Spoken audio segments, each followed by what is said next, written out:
What's going on, good listener? Welcome inside episode 1490 of the Tall Can Audio Podcast. Matt Robinson with you. Still out here on the road, but managed to track down one of our favorite guests, a guy we love talking to every spring, Mike Wilner from the Toronto Star, and the Deep Left Field podcast is going to be here in just a second, so we'll look forward to chatting with him. First, just because we're on the road doesn't mean we didn't find a couple of pints. We'll always keep an eye out. We'll always find something. This is from the Sawdust City Brewing Company. They put out a few of these just before Christmas. They had some sort of stout winter collector pack. So I may have had this pint before on the show. I can't remember. This is the Mocha Crunch Chocolate Milk Stout, sweet stout, coming in at just 5.9%. It's still a midday, right, on a Thursday. So it's cranked up a little bit, but it's not quite to the level of some of these Imperial Stouts. So we're going to ride with that today. Something a little sweet.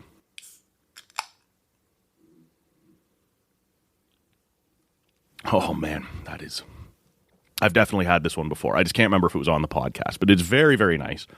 All kinds of good stuff up on the feed right now. If you missed it earlier on in the week, episode 1488, our friend Michaela Schreider from She's Got Game on the TSN Radio Network was here, talking all sorts of Four Nations Faceoff fallout, what it meant for Mitch Marner, what it meant for Brady Tkachuk. Lots of good stuff in there. Plus, we talked a little PWHL, clearly expansion on the way for them, or at least expansion news. They haven't guaranteed us that there will be new teams, but it would seem odd to promise an announcement in 4 to 6 weeks and then have that announcement be, yeah, we're not doing it. So I think something is coming.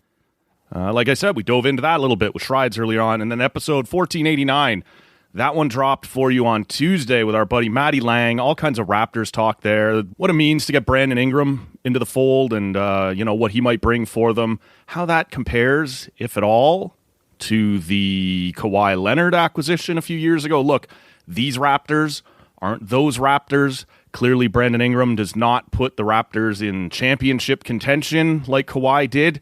But it's, I think, a notable step forward. We dug deep on that. Plus, Matty Lang is going down to the WWE Elimination Chamber on Saturday, which is at the Rogers Center in Toronto. So we had a little wrestling talk with Matty, which was fun as well. That was episode 1489 if you want to go back and check that one out. Lots of good stuff to come here in the weeks. Still, we'll have lots more on baseball as spring training progresses. Plus, we're going to get our buddy AJ Jakubek back in here, talk some CFL, the off-season that's gone on there, maybe a little soccer as well with him. AJ, of course, the voice of the Red Blacks on TSN 1200, so look for that here coming up. And I know I've been teasing it for a little while, but we will be finally here in the next couple of weeks getting to Julian McKenzie and Claire Hanna, both of whom cover the Senators. Well, Julian covers the Senators for The Athletic. Claire covers just about everything for TSN. You've seen her all over the place. We'll look forward to getting her back in as well for a pint or two when we're back in studio. So plenty of good stuff still to come. Make sure you're subscribed to the podcast wherever you're hearing us right now. We appreciate you joining us today. With all that said, we bring him in, our buddy Mike Wilner from the Toronto Star and the Deep Left Field podcast, a guy we like to touch base with every spring. I think when we did this last year, you were actually mid-drive across the state of Florida, having had your flights switched or something like that. This time you're in slightly more comfortable confines. How are you doing today, Mike? I'm doing okay, thanks. And I've driven across and around and over and under and through that state of Florida so many times. It's I could probably do it with my eyes closed. I never have. I'm sure a lot of people down there have, but I never have. You'll be heading down here pretty shortly, I imagine. How much time will you get to spend around spring training? And do you already sort of have mapped out what you want to, who you want to talk to, what stories you'd like to gather, or is it more of a get there, see what's topical in the moment and figure it out from there? Yeah, so much can change. It's almost it's over 2 weeks yet till I go. So there's a lot. People can get hurt.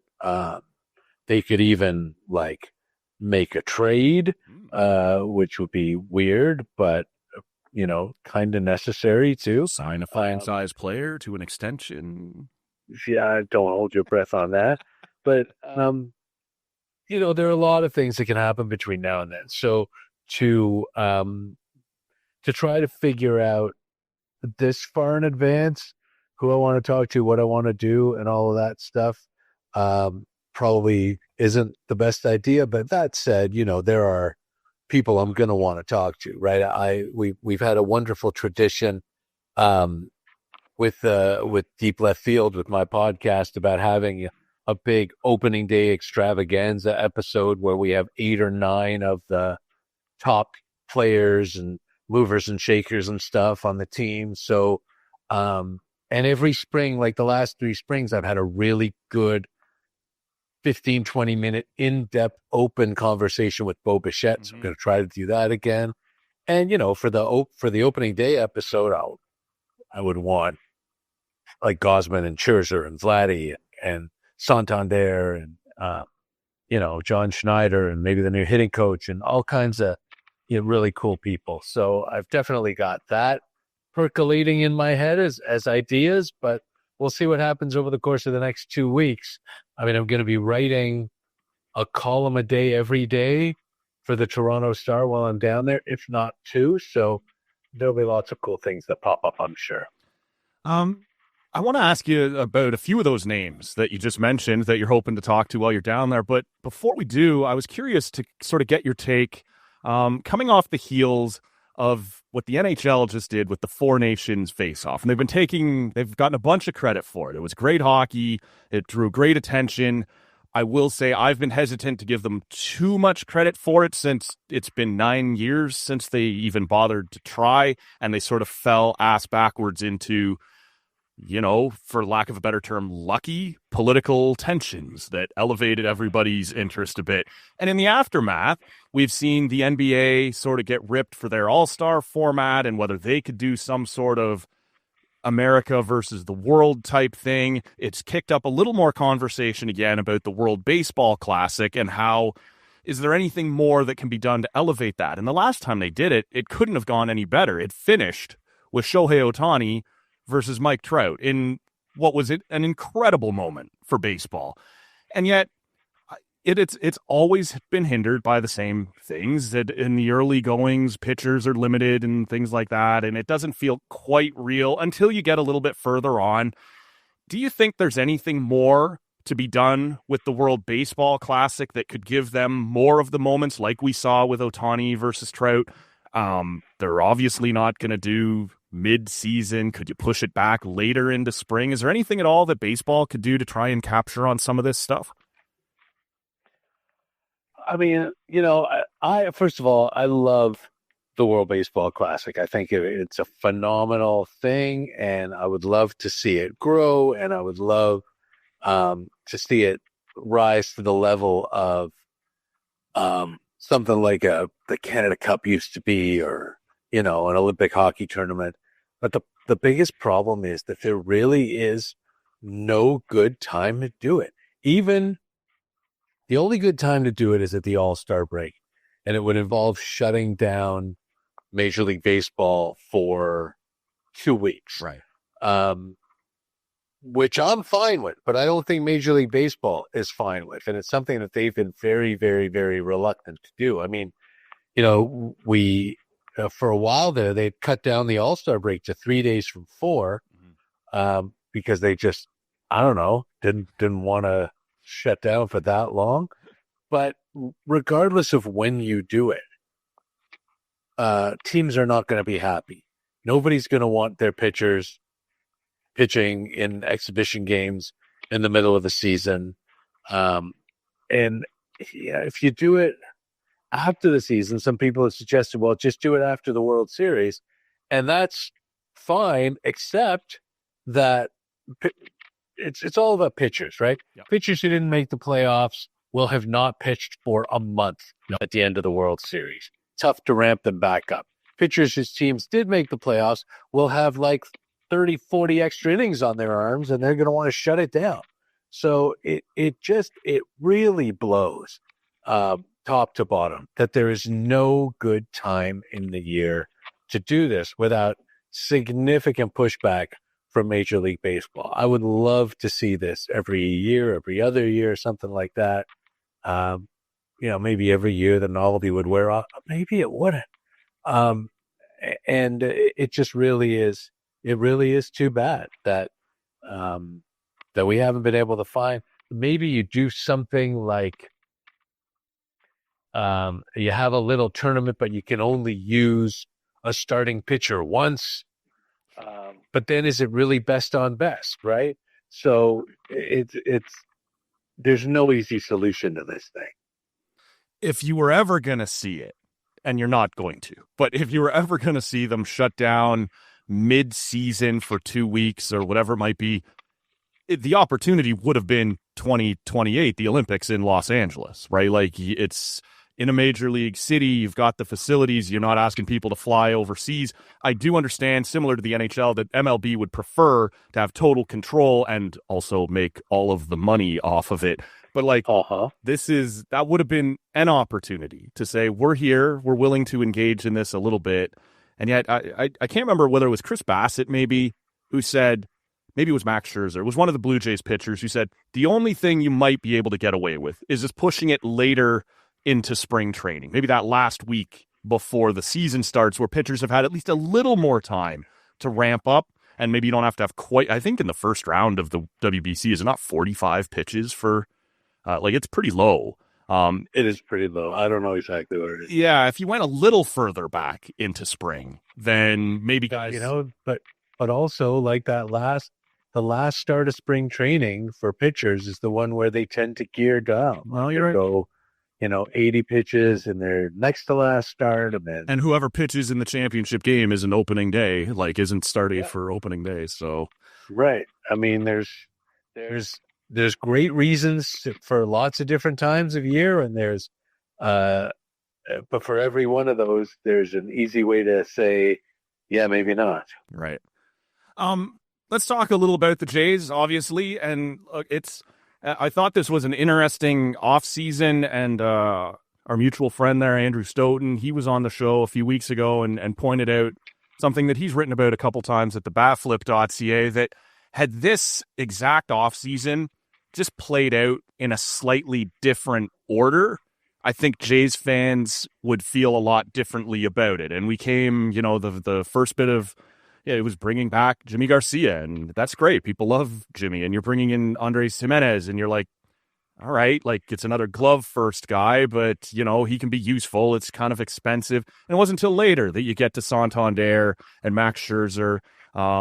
Obviously, then it finishes sour again with the news that there's no Vlad deal done. When you look at it, from 1,000 feet, everything that got done in this offseason, was this a successful offseason in your mind? Nope. Okay. No, because they didn't get Vlad done. Right. And that's it, right? And, it's interesting to suggest that if things had happened in a different order, if they'd signed Santander in December, Scherzer is fun, but I don't think if he's healthy, he's going to be a great third or fourth starter, but he's 40 and he's not Max Scherzer anymore. He's Max Scherzer, but he's not someone who puts a team over the top. But regardless, they didn't get Vlad done, and that's it. That was the thing that needed to be done this off season. I don't think that overall they did a terrible job. I think they're still a top 6 hitter short. I think if they had gotten Pete Alonso, let's say, less so Bregman. I'm not sold on Alex Bregman, but if they had gotten Pete Alonso, then all of a sudden you're talking about a successful offseason and a team that can contend for the division title. But they didn't do that. And who knows if the money that they wasted on picking up Miles Straw in what incredible show of incompetence by the front office, if that was the difference in being able to sign Alonso or not. But no, I mean, just the fact that they did not get Vladdy done makes this a failure of an offseason. And you couple that with the Sasaki thing, which is not so much a failure as it is an embarrassment. This is there's no putting a shine on what they've done this offseason. As you and I sit here right now on Thursday afternoon, I imagine, if it hasn't already, you're getting ready to drop a new episode of Deep Left Field. You mean you haven't listened to it yet? Is it out already? Okay. Oh, yeah. Okay. Been out for 4 hours. Okay. See, I'm a little behind the 8 ball on that. But I do want to make that clarification, because on last week's show, and I'm sure this week's show is great too, Mike, but I just haven't heard it yet. Oh, thank you. Last week's show, you talked to Gregor Chisholm, and about half of that episode was about the Vladdy thing. And so I highly recommend people listen to both. But I am currently speaking about last week's show when I, send the good listener your way. That conversation, you and Gregor had some really interesting points on, like, we don't know what the organization's final offer was. They said they got uncomfortable, but they tend to stick to their valuations, and oftentimes that's the right thing to do. Sometimes with your franchise guy, it is not the right thing to do. We also don't know what Vlad's ask is, and I'm just curious what, under that light, I'm having a hard time without knowing what those numbers are. Like, was it David Ortiz who floated 14 times 585 for a first baseman? Like, that's rich, and yet there's so much more to it, right? It's your billboards, it's the face of your franchise, it's getting people excited and wanting them to come back and buy jerseys. Like, how far outside of, without having any specifics, outside of what Vlad is actually worth, are you prepared to step to get this done, just to kind of make an unhappy fan base happy? Yeah, and not just for that reason, but for so many reasons. Look, if I was running the show, and very clearly I'm not, I am handing Vlad a blank check. Whatever you want, period. End of story. This is a homegrown kid, developed by the system, already at 21, was nearly an MVP. The face of your franchise. He is on a Hall of Fame track, and he's 25 years old, right? He turns 26 next month. Mm-hmm. This is a statue. He's a statue. He's the level of excellence. He is a top 3 player in franchise history when all is said and done, if you get this done. Whatever you want. And, if he was asking 585, then shame on the front office, because 2 years ago they could have gotten him for 320. And this is the thing, right? They say they moved outside their comfort zone. Does that mean that, they were going to offer 330 and they offered 345 and he wanted 450? Who knows? Right. But yeah, it's so much more than he's just a first baseman. And, Gregor and I had the discussion, like you said, and I don't want to talk about it too much because that might make people less inclined to listen, but listen, because you'll enjoy it. But the thing is, this front office does not value Vladimir Guerrero Jr. the way, whether it's the rest of baseball or just many others in baseball do. I asked Mark Shapiro at the end of the season, does he think Vladdy is a generational player? And he didn't say yes. He didn't specifically say no, but he didn't say yes. And, when Ross Atkins was asked last week about Vladdy, said you weren't close. Did you think you were close?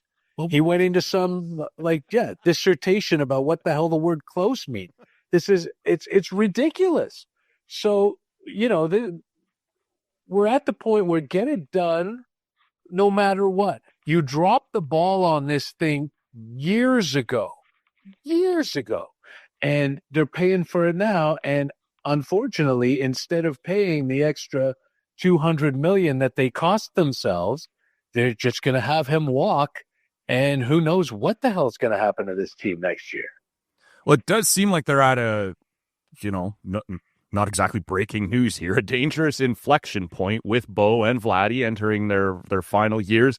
Do you think there's anything to the idea, Vlad has said he wants to stay? I have no reason not to believe him. He was born in this country. He's not like I'm saying he's going to wave the Canadian flag and give them a big discount or anything, but he doesn't have this as a guy who came up in this organization.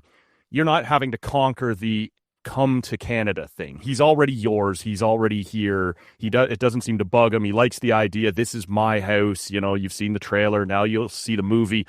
I believe him when he says he wants to be here, but now he's going to go to the market and you're going to have to bid. Do you believe there's still much of a chance that after he goes out and sees what's out there, he comes back to them with a number and says, this is what gets it done? Or is he as good as gone at this point?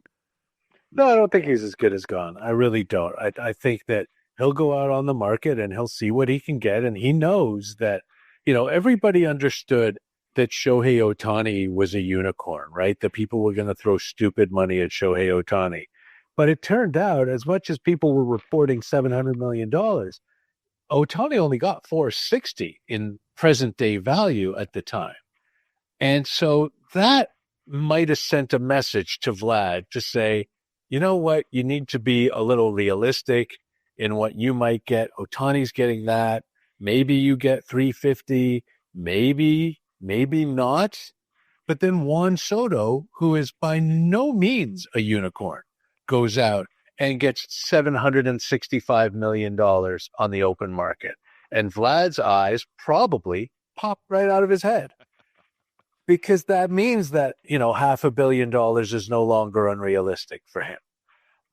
So I do think, a lot of the things that you said are absolutely right.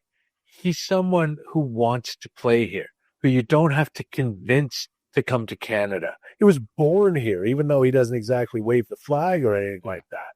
But I do think, we may see the same sort of thing that happened with Aaron Judge, where Judge went out and realized eventually that the Yankees were the place for him, even though San Francisco made a big push and some other teams made a big push. The problem is that the Yankees have a little more cachet, I would say, than the Toronto Blue Jays do as far as Major League Baseball is concerned. And that pull for Judge was probably stronger than the pull here for Vlad will be. It's going to come down to money. It really is. And they should have done it by now, and they didn't, and they're throwing away hundreds of millions of dollars of Rogers' money, or at least, well, they're not going to, because I don't think they'll end up signing him. But if they do, they made like a $250 million mistake by not getting this done a couple of years ago. But no, I don't think it's a sure thing at all that he's not coming back. That out of the way, I've sort of forced myself this offseason into telling myself I want to enjoy this season more. And I don't know whether they're going to be any good or not. I think on that same episode of Deep Left Field, you said you could see them anywhere from 75 to 95 wins, which is a wide outcome of it really is. of possible outcomes here. So I just, it's been a little miserable to watch them at times and then hear the way the front office talks. And I told myself coming into this season, I want to find some things to enjoy. And hopefully, even if they aren't ultimately successful, maybe this team will be a little less brutal to watch. Now, I'm going to have to endure in every major city the Vladdy questions when he tours around. That's going to be hanging over our heads. Like there's still some things you're going to have to endure. But I want to start with Max Scherzer. And you rightly pointed out a couple minutes ago that this Max Scherzer isn't that Max Scherzer. But it feels fun that guy is in your organization and might be able to, depending on how much you buy into the idea of intangibles and what he might be able to help Bowden Francis with, these sorts of things. I think it's neat that he's in. I don't think he's our ace. I don't think he's going to be an all-star, but I think it's kind of cool that he's here. If he stays healthy, what is a reasonable expectation for 40-year-old Max Scherzer? You know what? The reasonable expectation is for him to be really good. He, not the Max Scherzer who won 3 Cy Young Awards or anything like that, but when he's been healthy, he's been really good. Like I don't have the number off the top of my head, but he made 9 starts for Texas last year, and his whip over those 9 starts would have been second on the Blue Jays. Only Barrios was better in their starting rotation. And with the year before that, he had a whip of like 1.1 when he pitched for the Mets and for Texas at 38. So if he can stay on the field, he is a legit third starter in a major league rotation. He's not going to strike out 20 or anything like that. But you're right. He's fun. It's cool. And I remember a couple of days ago on Tuesday, I was watching the game and I was like, this is cool. I never thought I would see Max Scherzer in a Blue Jays uniform. It's really fun. So that is going to be fun as long as he's able to stay healthy and stay on the field. And, you hope last year was a fluke. You hope the fact that he's been on the injured list 5 times since September of 2023 was just a little run of bad luck. But it's, when you're 38 and 39 and that stuff happens, it's hard to imagine that it's going to get significantly better. But who knows? Maybe he does have one more terrific year left in him. That said, a year ago today, I was saying that I think Joey Votto's really got one great year left in him. Isn't it cool to see him in our jersey? Isn't it? Exactly. Oh, dear. But it's a little different. I mean, Votto had missed like 2 seasons 100%. injured. But yeah, no, it's cool and fun. And that is definitely, Scherzer's definitely going to be one of the fun things to watch. And, I really don't think it's just going to be Bowden Francis following him around like a puppy dog. I think that Gausman, Bassett, and Barrios will too.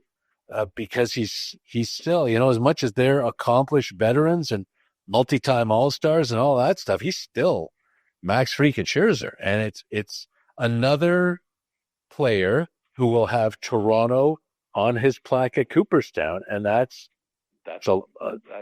fantastic. It's worth something. Bowden Francis is a guy I'm curious to get a look at here through spring and through the early season as, he had sort of had some ups and downs on his road to the majors, and then all of a sudden he had this crazy good finish to 2024, and obviously it would be unreasonable to expect him to suddenly be that from now on, but a similar question, what is reasonable to expect out of him? Because I think a lot of Jays fans, and maybe not, maybe I'm speaking just for my own neurotic fandom, are a little worried about drawing a line from Bowden Francis back to Davis Schneider, who had the crazy good finish to 2023, reasonably good start to 2024, and now finds himself in a dogfight to be on the roster breaking spring training here. What do you expect to see out of Bowden Francis?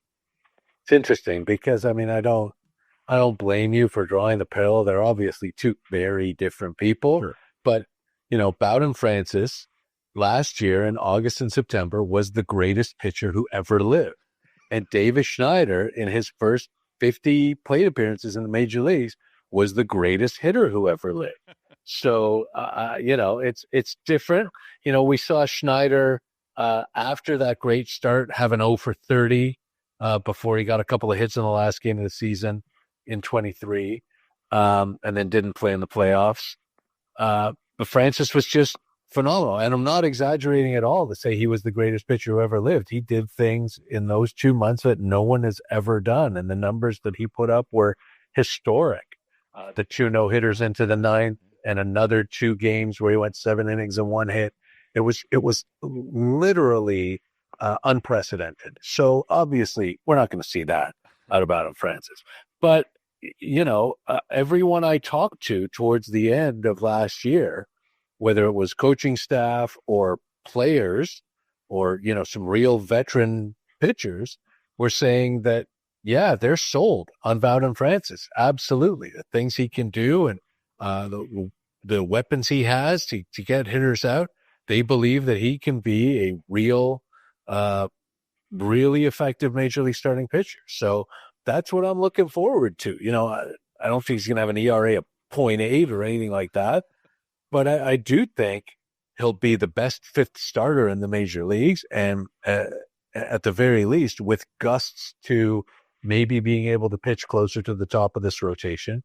I hope. He's a great kid. He is very centered, very doesn't let things get to him, and has a great way of thinking through everything so he doesn't get too anxious and excited and let the game speed up on him. So I would invest in Bowden Francis were I the fans. I think I would advise people, don't worry about getting excited about him. Don't think he's going to win a Cy Young or anything like that. But yeah, I think Bowden Francis is legit. What about Will Wagner? When we get to opening day, if he's on the roster and holding down a starting job, what's happened in the 6 weeks beforehand? Because I think a lot of people, myself included, were excited. I believe that guy is going to hit. And yet once he went out and brought in Jimenez at second base, it feels like it sort of clogged up the most likely path for him to get regular at-bats in your starting lineup and maybe high in that lineup by the end of the season. If he has made it into the starting lineup on opening day, what's the path that he took here through spring? I mean, I think if he's in the starting lineup opening day, it's just because he was Will Wagner through spring. He just and this is a guy who can hit. He's not a big slugger, so he's miscast as a DH, I think. Mm-hmm. But I think that's the place for him right now, the way this lineup is currently constructed. I think he's the second baseman next year. If Bo Bichette leaves, Andres Gimenez will move to short. Mm-hmm.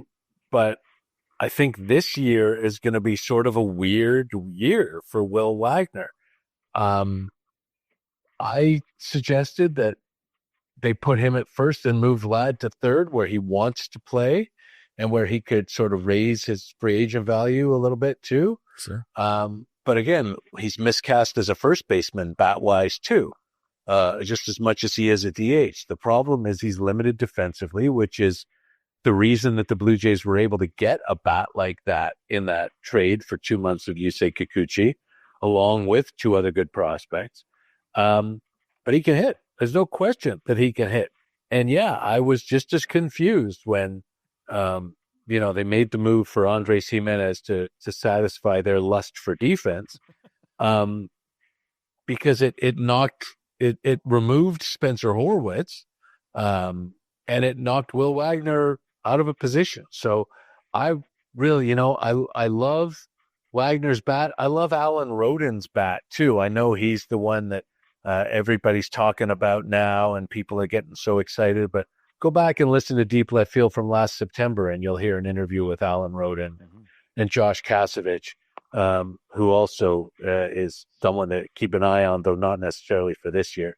But I would love to see Wagner and Rodin find a way to get into the lineup. The only way that happens is if either Wagner plays third base or Vladdy plays third base. And the Blue Jays in November seemed incredibly reluctant to use Will Wagner at third. Is that design? Now, is that what they're worried about? Yeah, I think so. But you know what? I don't care. If you've got incredible defense up the middle in 3 out of 4 spots in Kirk, Jimenez, and Varsho, I'm okay with having a third baseman who's a little below average. So you put Will Wagner at third, you put Alan Rodin in left field, you put Anthony Santander at DH, all of a sudden you might have something. And maybe it's putting a little too much on the two kids, but I think they can hit. And I'd really like to see it happen, but I have my doubts. Well, you just mentioned Kirk. That was the next guy I was going to ask you about. And by all accounts, he spent some more time at the spring training complex this offseason. There's a lot of pressure on him. They've sort of always had a spot where, if he wasn't going, they had Jansen, vice versa. And now it is going to be the Alejandro Kirk show. It's a bit of a drop-off from there to Tyler Heineman or Betancourt, whatever you're going to do there. Do you believe this guy can catch 100 and... It's all going to be 120 games. Okay. Nobody catches 120 games anymore, except, like Adley Rutschman, JT Realmuto, something like that. But, I mean, he's never even caught 100. Right. So we're looking at 110, maybe. He's been in Dunedin since November. He looks to be in better shape, though I don't know that he looks to be, as slimmed down as people were talking about the first week of spring training. He looks like he's in better shape for sure. And great that he's dedicated himself to that, but also you don't want to lose too much for the, catchers lose a lot of weight over the course of a season. Right. He's a great defensive catcher, Kirk. He's one of the best in the business at turning balls into strikes. And as much as they're using the automatic ball strike system in spring training now, they're not using it in the regular season. So that's still a weapon. Well, it's so funny when you called him up in 2020, it was for this bat, and you don't know if he's ever going to be any good defensively. And now here in our 5 years later, looking at the exact opposite. Right. It's wild. But the bat's there, and the bat to ball skills, the contact ability is terrific. He's not going to be a guy who hits 25 home runs, but he's certainly capable. And we've seen it. We saw it in 2022. We started the All-Star game that this guy can hit. So hopefully he unlocks whatever has gone missing for the last couple of years, because not only is it they like him to hit, but they need him to hit, because there just aren't enough top 6 hitters in this lineup, and he's got to be one. So it's a lot more responsibility with no Jansen around for sure. And you're right, the drop off to Tyler Heineman or Christian Bethancourt is massive. Bethancourt's got some power, but nothing else. Heineman gets on base, but nothing else. So yeah, they need him this year, and he's still only 25, so hopefully it's in there. Well, last thing then before we get out of here, like I said, Mike, I'm trying to go into this season after a couple of rough seasons of watching, after being fed up like a lot of people with the front office. I'm looking for positives. I'm looking for fun stories. I'm looking for things that are going to make this season interesting to watch. We've talked about the upside of a Wagner. We've talked about how cool it is to have Max Scherzer here. Give me one or two things, whether it be through spring or even as the season gets going, that are going to be entertaining and fun and kind of cool to watch. Over the course of the season, we'll have 6 months to find the things that stink to talk or to watch about. Give me something else fun. I mean, I think a lot of people are sort of sleeping on Bo Bichette, to be honest. I mean, this is a guy who led the American League in hits in 2021 and 2022 and was leading the league in hits in 2023 when he got hurt in August and wound up missing most of the last 2 months of the season. And then he just had an absolutely snake-bit year. This is a 300 hitter that had one crappy year last year, and it feels like a lot of people have forgotten just how good. Doesn't it feel like a lot of people are just like, yeah, great, he's gone in a year? Like, there's sort of a buzzkill to it. But maybe not. It does feel like he's gone for sure. The end of this year is such a turning point, right? Like, this is why I'm trying to force myself to have fun in 2025, because we are through the looking glass in 2026. Who knows what's going to happen, right? Yeah, it's very true, but in 2026, you'll still have Barrios and Gosman and Francis. You'll still have Jeff Hoffman and Jimmy Garcia and Chad Green. And there'll still be Kirk and Santander and Varsho and Andres Jimenez. And see what Aurelvis Martinez might be. Yeah, I'd love to know what Aurelvis Martinez is. How much of him is him, and how much of it was Corinne last year, right? Like, not just the missed time, but the fact that he didn't come up and play for you, but also the missed development time. You're right. Is there an issue that was elevating his play a little?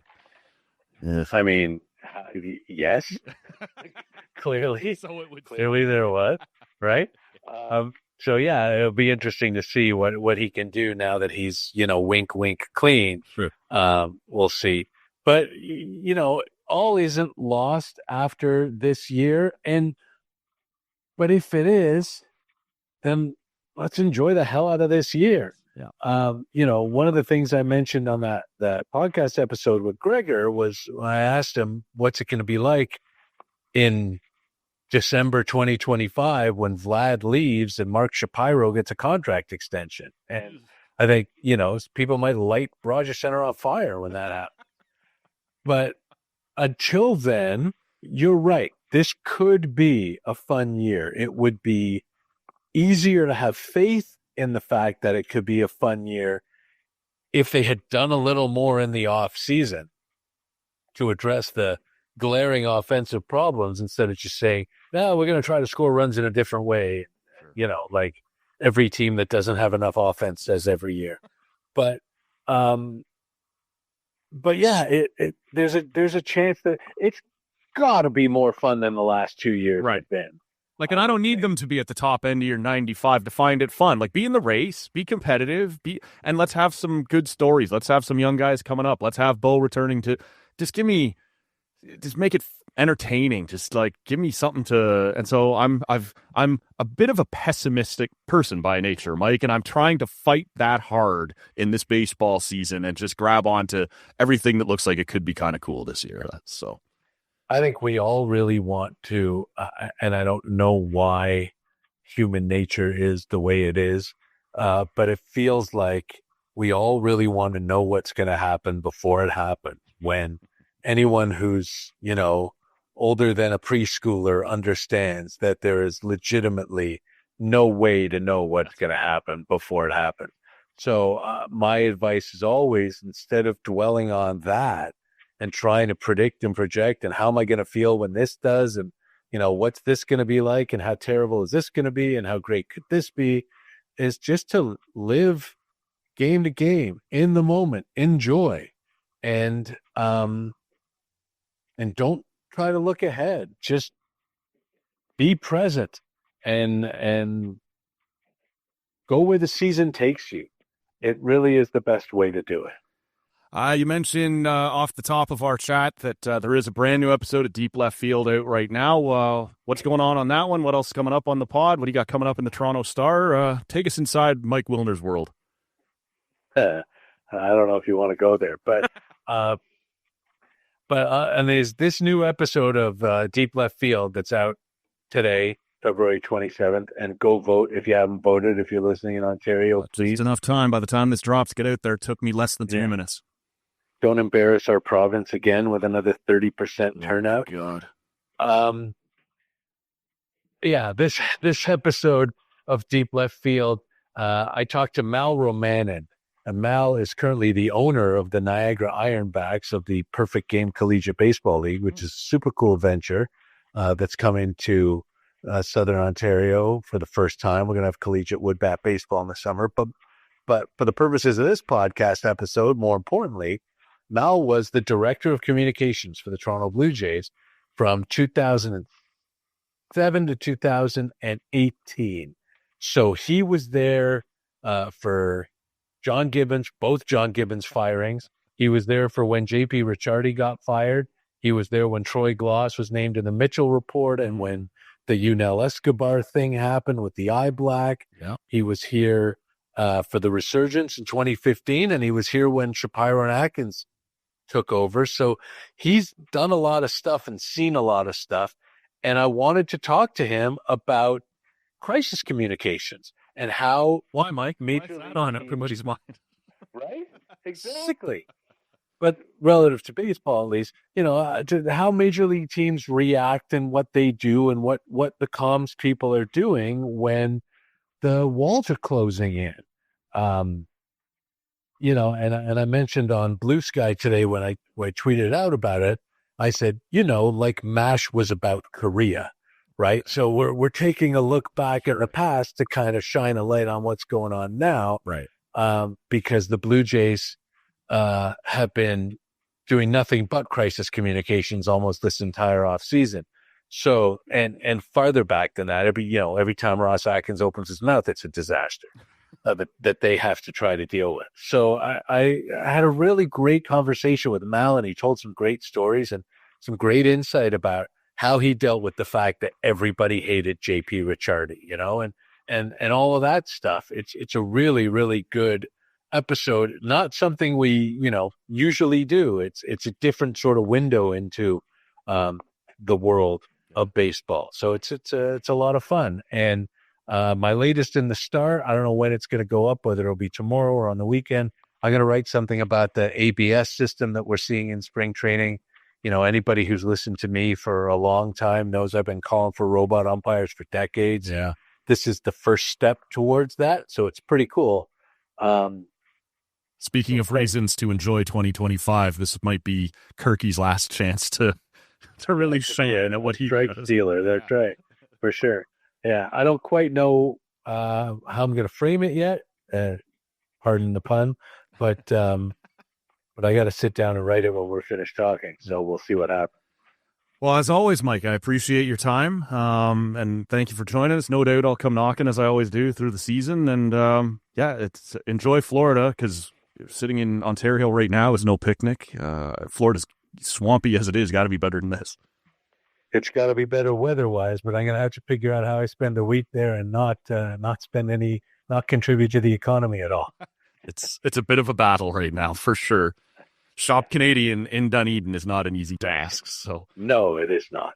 That's where we'll wrap up. I'm going to try. Yeah, no, we appreciate your commitment. We'll wrap up this edition of the Tall Can Audio Podcast here, as I mentioned off the top. Episode 1488 with Michaela Schreider from She's Got Game on the TSN Radio Network was here on Monday, and lots on possible PWHL expansion. That was kind of fun to talk about.